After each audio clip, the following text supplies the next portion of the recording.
Hey, it's your girl KV.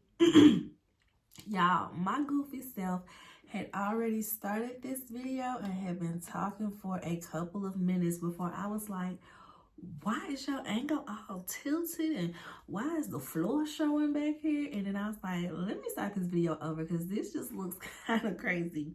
Because I was over here distracted by my lack of lip gloss, y'all. Can y'all see that? Can y'all see how y'all can see through that? I've been scraping on my favorite lip gloss and I'm waiting for my order from Lip Bar to get here because they got some HBCU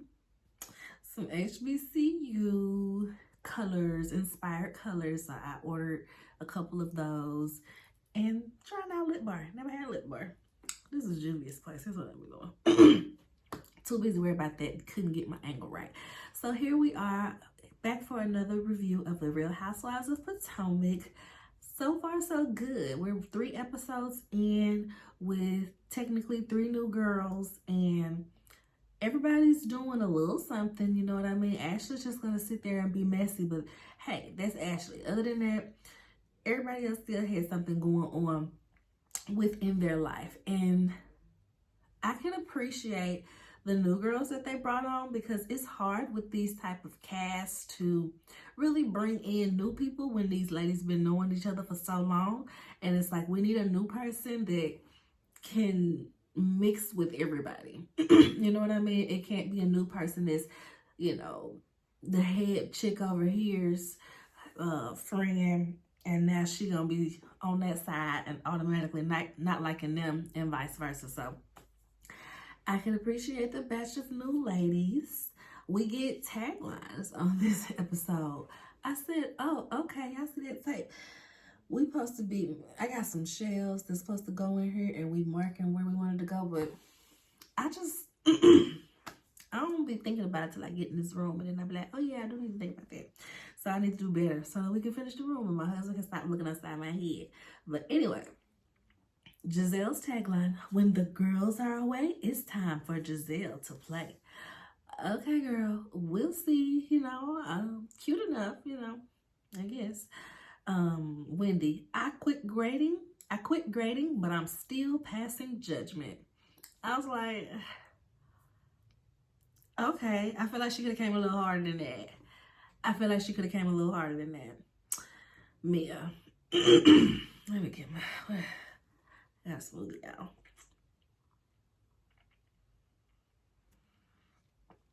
Mia says, marriage can be temporary, but ink is permanent. How classless. How classless. Who says that? Who does that? You have children. You have children with that man. Why you gonna play like that? Ashley says, from kiddie pools to dating pool, I'm ready to dive in. Girl, ain't you been dating? You had a whole boyfriend that you was on TikTok doing dances with. Like, I guess. Stacy, I know how to host a show and steal one too. I said, ooh, come through, Stacy, because she was a QVC girl. So, yeah, plenty experience hosting a show. Kiana, my fave, everyone's faves. I own a business, I mind my business, and I stand on business. I said, period. Period. 10 out of 10. No nuts. And then we get Karen with her slout. I almost cussed. With her slout behind, darling, I am the fence and the gatekeeper. Girl, you need a gatekeeper on that vehicle with this second DUI that you have. You really could have came apart. I'm tired of her in this fence metaphor because you be picking a side half the time. You be knowing what you're going to do. You just keep it out of the main conversation, but whatever. Episode 3 picks up with the GNA event where Giselle is putting them out because they are 3 minutes later than what the intended. It wasn't even agreed upon, so I ain't even gonna say agreed upon. Ashley told them to be there by 8, and they was there at 8:03. Giselle told them don't come at all. She said that in a text message. Y'all go support Karen. Don't even worry about me. Go over there with Karen. So it baffles me that she was being this tacky at her own event. You putting them out. This is supposed to be to honor your dad, and you were in here causing a scene in front of like the Brain Tumor Cancer Foundation. Like, you should be ashamed of yourself, Miss Missy. And they must have heard me, because I'm like, girl, you should have let them in, and that should have been the first thing you did, was hand them that QR code. You should have said, hey, the suggested amount for latecomers is $500 minimum. Thank you so much for donating. I'll talk to y'all later. That's all that should have been. But no. So they kicked them out. Well, Giselle kicked them out, and this is where Mia is like, this is so classless and tasteless. I don't do tasteless. I'm like, girl, you are the definition of classless and tasteless. You are literally putting your, like, how old is what the son Jeremiah? He's old enough to be on the internet, old enough to have friends who would watch these shows, know who he is, and mention some stuff to this or pick on him about this at school. You are going through your son's paternity on TV. Baby, that is the definition of classless and tasteless. But anywho, like I said, someone mentions, I guess it was one of the guys from the Brain Cancer Foundation or one of the event planners or something. He's like, oh, you know, did they donate? She's like, yeah, tell them if they donate, they can come back in. And I'm like, girl, who you think finna pay to get back into your party that you just kicked them out of? Like, what? And I hear somebody say, we're trying to get to 15,000. I said, in one night? Who y'all thought her friends was? Who y'all thought her friends was? Have y'all seen Giselle's house? Y'all know Mike, that Ashley still married to Michael, right? These girls ain't got friends that be balling like that. And if they did, y'all just kicked them out. That could have been a good 3 to 5 of your $15,000 goal right there. That could have been 3 to 5,000 right there. You just kicked them out. You just kicked them out. So yeah, Giselle sends Ashley out there. I said, Ashley, are you not embarrassed? What is happening? She runs out there to tell them that they need to donate. Well, in the midst of that, we see Vivian. Vivian goes outside to be with the girls because that's where the camera's at this point anyway. And Vivian trying to get out. I'm surprised that they didn't really make her a friend of the show for real. So maybe we'll see more of her in the future. But yeah, Vivian's there.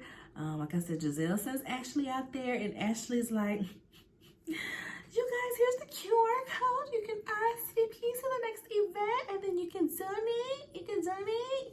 Jessie jumps up in front of the QR code like, no, girl, get off my Sprinter. Hits the button for the door to close. The door hits Ashley, but it doesn't seem like it hits her hard. And she's like, this is harassment. Why are you doing that? I said, ooh, Ashley getting fired. Get your finger out of my face, Robin. Get your finger out of my face, Robin. Y'all remember when Robin and Giselle rolled up to Oz, the restaurant that Ashley had with Michael, to confront Ashley about something, and Robin was all in her face.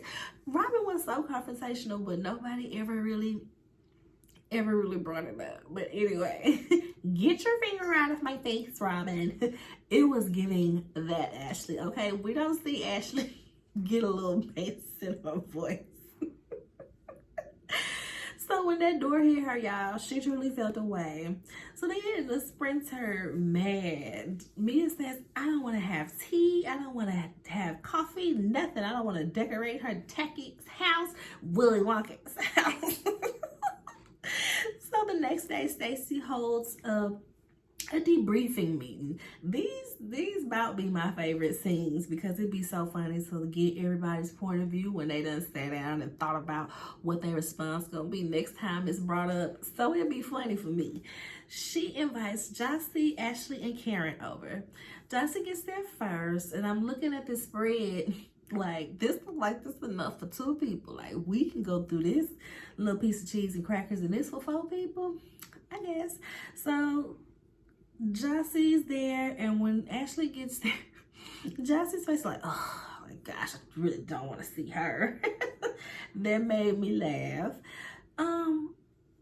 She tells her that their new name for GNA is Gangsters and Alcohol. Y'all kicked us out last night. I didn't appreciate that. But Chassie says, I thought about how I did shut that door on you, so I want to apologize for the door closing on you. And Ashley's like, yeah, because I am still a little sore. She was like, girl, you are not sore. I did a reenactment, and it actually closes quite softly. Well, you didn't know that when you did it, Chassie. I can't stand Ashley, y'all. Karen walks in, and every time Stacey goes to the door to let somebody in, she is holding this daggone dog. It's beyond annoying because I don't want you to be hugging me with this dog all up in my face. For this very reason, that dog tried to lick Karen in the mouth. The dog was about to give Karen a kiss. And I'm like, if you worried about the dog running off, you need to go put him in the kennel while everybody getting here. Let him out once everybody get in and calm down and settle down. Because that dog all up in people's face, girl, it was just so annoying. But while this is happening, it is a full-blown argument going on in the other room. I said, y'all, just taking a step back, I bet Karen came in was overstimulated immediately. Like, you come in, you greeted this dog all in your face, about to kiss you in the mouth, and screaming going on in the other room. Karen said, what the F is going on? Yeah, it was so funny because when I first watched it, I was like, why is Karen being so extra? But when I watched it back, I'm like, yo, she is absolutely overstimulated upon walking in the door. So I would have been cussing and screaming like that too. What the is going on? What do you invite me to? Where am I right now? What is happening? What is happening? That's how my baby be. What's happening, Mom? That's how I felt when Karen walked through the door. So Ashley and Jossie was still in there yelling about what happened last night. But when Karen gets there, Ashley immediately confronts her about the invite that she told Giselle she was not going to send, giving people, options about the events. Karen told Ashley that, I want my friends there with me, and that's just deflecting and just doing the most. Karen, you was wrong. You was really wrong. You knew that this event was in honor of Giselle's dad trying to raise funds for the cancer that he had, and you just wanted to flex to show that the girls like you more than they like Giselle. But still, it was wrong, Karen. You was wrong, and it was snaky, okay? It was snaky. So Ashley is asking her about the DUI stuff as well. She tells her, well, just like you couldn't talk about it when your husband was out here pinching booties, it's a legal matter. Stop asking me about it. Child, I could have died, Ashley. She said, or you could have taken someone else's life. I said, exactly, girl. You were drunk driving. Ain't nobody feeling bad for you for drunk driving. Lord. She then comes at Karen again about the stealing of the friends and everything, and just going back and forth. Karen tells her, I should have known when you came to me with them Uber receipts that you was gonna be shady. I said, Uber receipts? You mean gift cards? Are you drunk already, Karen? Are you drunk already, ma'am? When you came with them Uber receipts, I should have gave them back to you so you can have the money to go to a consultation to get that human-sized acorn off your foot. Talking about Ashley's bunions. She's talking about my bunions? You're talking about my bunions? Ashley steps back and puts her foot, shoe and all, on Stacey's counter. That would have been a problem for me, but I think Stacey was more taken aback by Ashley having bunions, okay? But I'm like, I'm glad it ain't no big, deep spread on the counter for Ashley to be kicking dust up on. Girl, that made me so mad. So they end up telling her that, everybody tells Ashley they want an apology from Giselle. She's just like, all right, we're going to see how that go. We see, I'm talking about this stuff out of order because I wrote it down what was the funniest and most pressing for me to, oh yeah, this happened type deal. We see Stacey at the gym with her trainer. Y'all, she's with her trainer. Her friend gets there, TJ. I think from now on, TJ is going to be Mr. Cheeks, okay? Because y'all saw that thing. Yeah, I saw that thing. So Miss Cheeks walk in and she tries to hug him. She's trying to like be all cute and intimate, like, hey baby, how you doing type deal. And he's like, she's so awkward. You see how awkward she is? She is so awkward. But hey, you're not awkward. How are you? Yeah, big hug, 2 arms. Bring it in, brother. Yes. Ooh, you got some muscles and everything. You look real nice. Yeah. Oh yeah, girl. Okay. Yeah, you're here. He's more excited about seeing and hugging this trainer than anything she could ever do. So she's with Mr. Cheeks and they exercising. She gotta do these squats and they gotta do the little medicine ball throws. And she's like, oh, we would have balls, huh? You know what? Speaking of balls. And he's like, no, I'm not sleeping with you.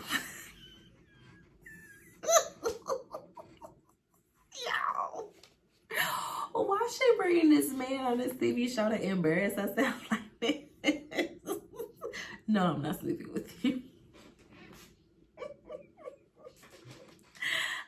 I had secondhand embarrassment from watching it. Like, it was nuts. So she's like, oh, okay. So like, how bad do you want to sleep with me? Like on a scale of 1 to 10. He's like, on a scale of 1 to 10? She's like, yeah. Okay. What's K? We're doing numbers, not letters. 0. I said, Jesus Christ. What is happening? So production is asking her, so is he a virgin? She says, well, he's had sexual partners, but if he has sex with a woman, he wants it to be his wife. They said, are you willing to wait? She said, yeah, I'm willing to wait. He's worth it. I said, excuse me, baby? Anytime people use the word partners, you know, that's generally a term for the community, you know, LGBTQ, the ligga bigga tiggers. It's usually a term for them to not immediately disclose what their partner's identity is. So that always gives gay relationship when I hear partner. Now, I know some people nowadays just use it because who wants to be 45 saying it's my boyfriend, it's my girlfriend. But yeah, y'all, that the emphasis on partner and woman was definitely given. You went and snagged some gay man that will, you know, be around you. He'll be around you, and that's really about it, y'all. That is really about it. Honey, he was so excited about that trainer. He was so excited about that trainer, and I don't know if the trainer is friendly or if he was feeling him back, because when they came in for that hug at the end, they both like hugged. It seemed like they lingered for a minute, and when they came apart, they was both still touching each other. I was like, girl, he finna smash your trainer. He's gonna smash your trainer, sis. Mr. Cheeks is gone. I don't even know why you brought this man to us to play in our faces like this. I guess she said, I'm gonna steal the show by any means necessary if it means embarrassing myself. Hey, taking one for the team, okay? Arabella finna be with Arabella on my own. By myself, with my kid. One bed, one pillow. So, y'all, he is asking her about the divorce. I forgot about this before the hug. He asking her about the divorce, and she's just like, oh, I don't want to talk about that. And he's just kind of like, well, girl, I need to know about that. It needs to be a beginning and an end. And I'm like, it cracks me up because he's trying to put the emphasis on being a devout Christian, on why he doesn't want to have sex with her and why he doesn't want to officially be dating her, because, you know, he's a Christian and she's still married. But you're dating her, allegedly. You're saying that you're dating her. You're parading around as if you're dating her just because you're saying friend doesn't make it any less dating. But hey, whatever works for y'all. Whatever works for y'all. So speaking of men, we see Kiana with hers. He just got a root canal. So she's in there cooking breakfast. She's like, Mama, he don't like my eggs, because her mama came over to hang out with her. Mama, he don't like my eggs, so he just gonna eat these pancakes. And the mama was like, oh, okay, well, I brought him some soup for later. Y'all, her mama pulls out 2 metal cans of Campbell's chicken noodle soup, and I really about fell in the floor. I said, "Baby, I forgot they even make that. That's still a thing. People still popping canned soup." You can literally walk to the refrigerator aisle and get like a nice Panera broccoli and cheddar or something like that. Like, girl, we have come far. Put that chicken noodle soup back on the shelf. The mom is asking Kiana, well, where's the ring since y'all done moved in together? And she's just saying, you know, I'm not thirsty for a ring. I just wanted to get to this space of us living together and I'm good. She tells us that Greg is divorced with 3 daughters and she loves them dearly. She is the first woman they met after the divorce, okay? So, yeah, he probably dated other women after the divorce, but none serious enough to meet his children. So I'm like, is there an age difference? How old is Kiana? I can't tell what's happening here. I can't tell what's happening because her mom looks super young. So I'm like, Kiana can't be that old. She probably around Ashley age. I would guess that Kiana, Ashley, and Jossie are around the same age, like mid to late 30s. Because if I'm 35, I think Ashley about 37. That's what age I'm thinking they floating in, and he giving older than 37, and they talking about some divorce with 3 kids. I'm like, should you be dating the mama? Are you more age appropriate for the mama? I'm trying to figure out what's going on here. Next we see Ink and Mia. I guess this is like, these be them times when they mesh together 2 different scenes that may be months apart, and it makes people like me be like, huh, this don't make no sense, right? So I'm gonna just go through all of their stuff right now. Ink and Mia, they got an Airbnb. Ooh, I need to hurry it up. When am I gonna finish this review? I might be a little late for my appointment. I'm sorry, Just Girl. I'm going through this as fast as I can. So Ink and Mia got an Airbnb to get some freedom from Gordon because he be popping up for any and everything. He got a hangnail. Mia, help me. Have you seen my favorite mug, Mia? I need my favorite mug. I said, next thing gonna be coming on the top of some, where's my apartment, Mia? I don't remember. I don't remember where I live. I said, girl, you need to face it, okay? This man is old. He's in his years where he's made his investment in a wife to be taken care of in his old age. Like, listen, girl, I took care of you. You gotta take care of me. And the fact that she think that that's not gonna be the case is hilarious to me. Did I tell y'all about the tweet that she was like, do y'all think that a woman should have to pay her husband's spousal support when she had to work her whole marriage just because he's old and can't find a job? Yes, girl. Yeah. Sounds about right. Yeah. So she needs to understand that that's what's this here for. You said you and Ink be doing Gordon laundry. Get used to it, toots, because y'all gonna be taking care of Gordon together. So, like I said, they had this Airbnb because they gotta get their freedom from Gordon always knocking on the door. So they always get an Airbnb when Ink comes in town. So she invites Jacqueline over. Oh, I see that she got her kids over there. And I'm like, oh, okay. I really want to know how the kids feel about this new daddy, Ink. So they invited Jacqueline and her family over. She's got 2 children. And then her baby daddy that she be on again, off again with, it's his birthday. So they're celebrating him. Jacqueline tells us that back in the day, Ink hit on her when Mia wasn't available. So I'm guessing when Mia got with Gordon, Ink was being messy. They were high schoolers and was like, hey girl, what's up? But I'm like, why would you even say this to us? Why would you bring this up? Didn't you already say on this season that you think that they're great together? You think he's great for her? So why would you be throwing salt? I said, this is why y'all was so beefed out. Because that was so unnecessary. She be treating you a type of way because you be saying little slick stuff and she be getting tired of it. I truly get it because that was so unnecessary. So the guys are sitting there talking about kids and he asks, Jacqueline's dude asks Ink if he got a baby. And he's like, yeah, that's my baby right there. When Mia's son come up, and I'm like, oh my God, please get this DNA test so that Ink can be quiet and we can really know the truth. Now, later on in the same very episode, y'all, episode 3, we see a scene again with Mia and Ink, and she has just moved into a new apartment. I said, how far apart are these scenes that y'all put in here? Because if this was close together, why wouldn't have she just had Jacqueline them over to this new apartment? I don't know, y'all. I said, okay, maybe this is the far apartness that, you know, they don't really talk about. This scene is 3 months later, but we're just going to slide it in right here because, you know, it can go anywhere. It ain't necessarily time stamped. I said, okay. I'll take it, y'all. So yes, Mia tells us that she's moved again. This is her 4th place in 4 years. She's lived in DC, Bethesda, Potomac, and what was the other one? Was it Maryland?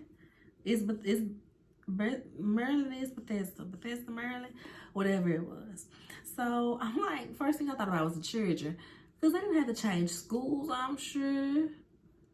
Changing friends, can't be around their same friends. Like, I need for y'all to sit down somewhere, okay? They talk about the trip, and he asks her if Auntie coming, and she says, who is Auntie? Oh, Giselle. She lets him know that Giselle apologized for kicking him out of the vet, and yes, she's coming. He asks, how is Karen?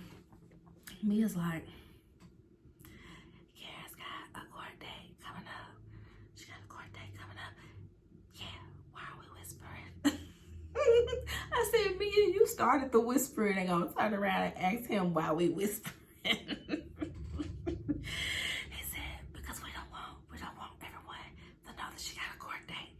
Mia said, yeah, it's embarrassing. I said, why are they still whispering? She mentions in her confessional that when she looked it up, the cases went to criminal and she's gonna have to have a jury trial. Yeah, I said, ooh. She said, no wonder she's out here campaigning like this. She needs to shake some babies and, I mean, shake some hands and kiss some babies. That made me laugh. They're whispering, Karen's got a court date coming up. Why are we whispering? So we see Angel and Adore, Giselle's twins, and they are getting ready for prom, y'all. They're such beautiful young ladies.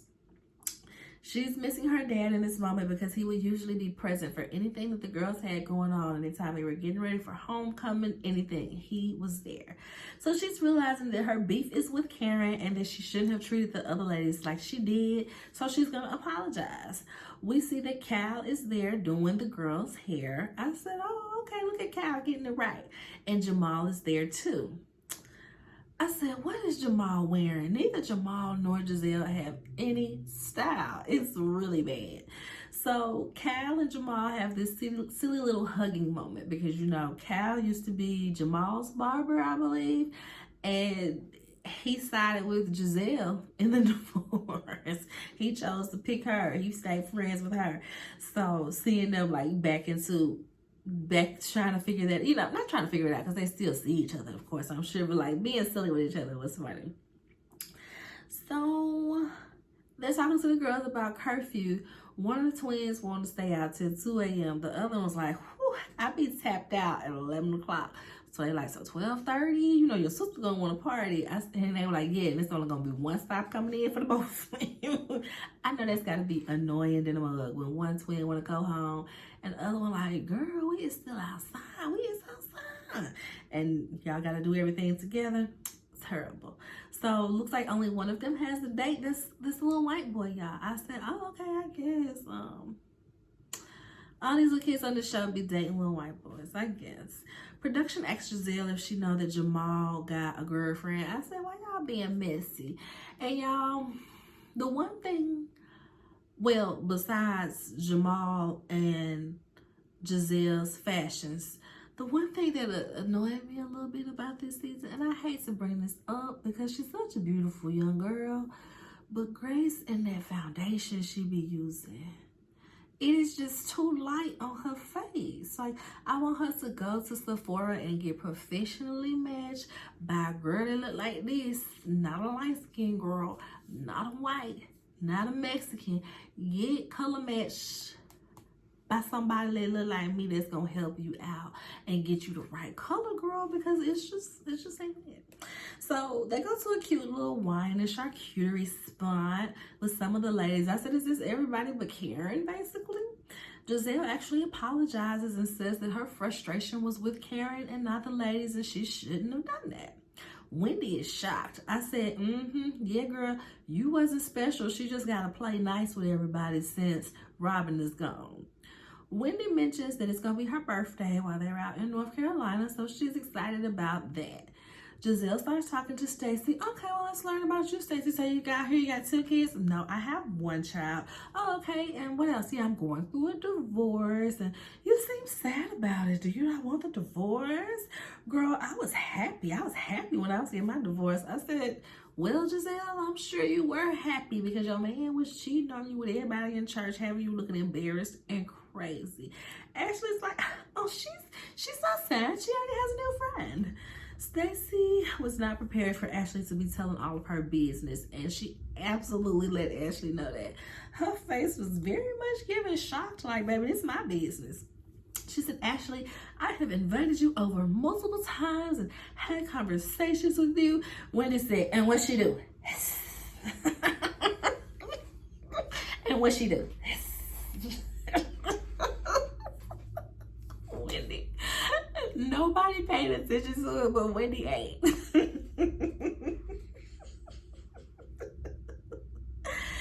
Girl, it was so funny. Stacey told Ashley up from every which way.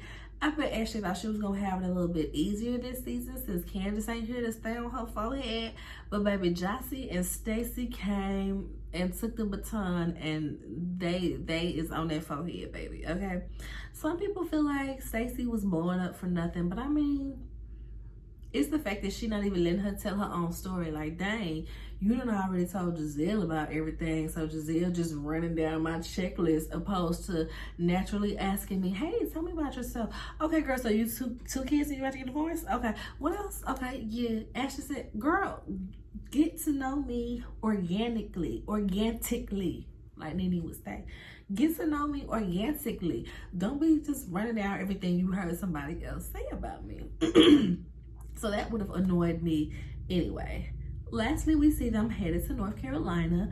They're at the airport excited. Stacey's gonna drive because she don't fly during that month or something to honor a loved one who had died in a plane crash. I said, oh, okay. So we see them at the airport. We see them getting, landing, and they all getting into the cars. Wendy, Giselle, and Jacqueline are in one car. Wendy and Giselle, they talking about how they were both Catholic. They see a Catholic church. They both Catholic, and they're bonding. Giselle seems more excited to be friends with Wendy than Wendy. I thought it was going to be the other way around because in the previews, they showed Wendy being like, oh, if I could sleep with anybody, it would be Giselle. So everybody thought it was going to be Wendy being thirsty for Giselle's friendship, when it's actually looking like Giselle's the thirsty one for Wendy's friendship. I said, ooh, them AKAs got on you bad, huh? Them AKAs told you to show some sisterhood. How dare you do your soror like this, huh? So we see Jossie, Kiana, and Ashley. They're all in the car together. This is the scene that makes me side-eye Jossie, right? Because they're asking her about her dude. She's like, yeah, he has children, but he's never been in a serious relationship. They're like, but he has kids. He's never been in a serious relationship. And I'm like, what is that to say to some people that you just not get to knowing about a man that you're with? How old is that child? Is that child old enough to see that and be like, dang, so my mama was just some jump off? Like, it just truly turned me off. It was giving Mia levels of tasteless and classless, and I did not like that Jossie. I'm like, did she forget that it be cameras in these cars or something? Because that just was not cute at all. So Mia and Karen are in the car together. She's asking Karen about the court cases and everything. And Karen's just like, yeah, I can't talk about it, whatever. Karen, it's on the internet. That's what Mia said. She said, well, then read it. She said, I did read it. That's why I'm checking on you. And so that was the end of the episode. We see them headed off to the house. They gonna have a butler. I don't know about the butler, but they gonna have a chef. They're just gonna, eat, drink, be merry, be messy. And baby, from the previews, it's looking like they're gonna be real messy because it looks like everybody in that house gets to scream and shout and crying. So we will see that next week, y'all. I gotta get to my nail appointment. I will see y'all on the next one. Bye.